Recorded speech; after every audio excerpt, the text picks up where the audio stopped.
Hi everyone, I'm Dr. Davis and welcome back to my channel, the place where I answer all of your burning medical questions over a cup of coffee. So some of you may have noticed I didn't post a video for 2 weeks, and that is because I was sick, not with COVID, and I was also traveling a little bit. Typically I'm gonna be posting every single week. None of this information is to be used in the diagnosis or treatment of any medical condition, and I'm not affiliated with any hospital, university, or institution. So with that, let's get straight into the video. The first question for today is, what is GFR on a blood test? If this number is below normal, are there foods or medications to avoid? And can a person do anything to improve GFR on his or her own? First off, what does it stand for? It stands for glomerular filtration rate. It is found on a lot of routine blood tests. It's a calculation of how well your kidneys are functioning. The glomerulus is a little part of the kidney. The kidney is super complex. That's why we have nephrologists. And it's just a little part that provides some of the filtering function, getting toxins and getting things out of your blood. On to things you should avoid if you have a lower than normal GFR.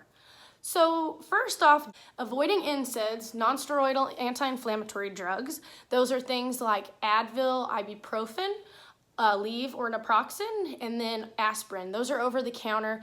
Just avoiding things like that. Those are harsh on the kidney. And then also avoiding alcohol, because you can get dehydrated from it and that can affect your kidney. Sodas can dehydrate you. You want to avoid those too, and they also have a lot of phosphorus in them, which is not good for the kidneys. And avoiding things that are high in sodium and phosphorus are probably my best advice. Low GFR can be from a multitude of causes, and also it can either be acute or a kind of a short-term issue with the kidney, or it could have been chronic, which is, you've been having this issue for a while and you have long-standing kidney damage. So depending on those two things, your GFR may or may not improve in the long haul. So whether that's the case or not, you can always try to prevent further kidney damage. And so the best things to kind of do and not to do for that are, avoiding the things we just talked about. And then also managing your chronic illness. So if you have high blood pressure, hypertension, if you have diabetes or anything like that, just managing those. So keeping your sugars under control or keeping your blood pressure under control, those can further damage the kidney, and we don't want that if we've already had a reduction in GFR. Drinking plenty of water. That's something a lot of Americans don't do because we have so much access to all these yummy drinks and fruit juices and all these things like that. So drinking plenty of water. Exercise. Exercise can increase blood flow to the kidney.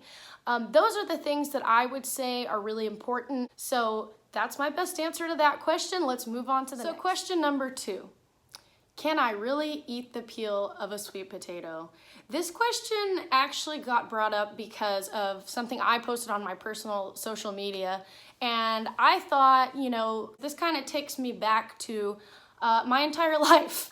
So a lot of the times, and I'd say probably 1 out of 5 times that I'm eating at any particular time, somebody either says, ew, or why are you eating that, or can you eat that, or what is that?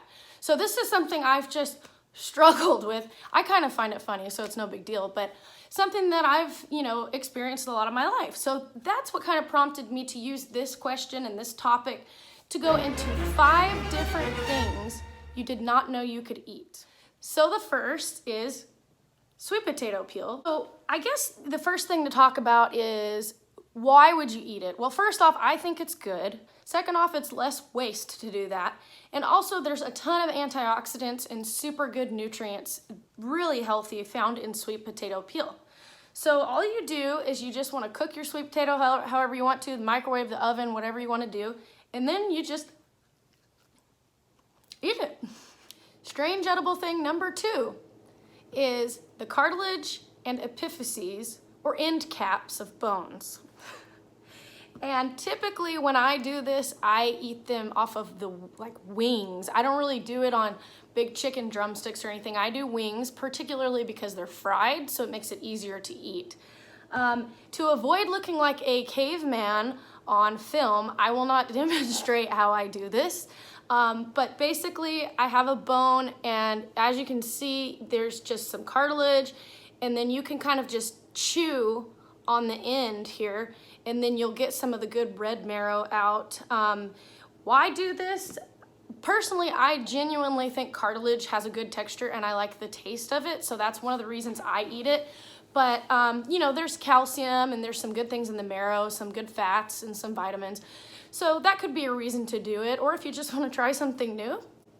Number 3, and perhaps one of my very favorites on this list, is the leaves of cauliflower.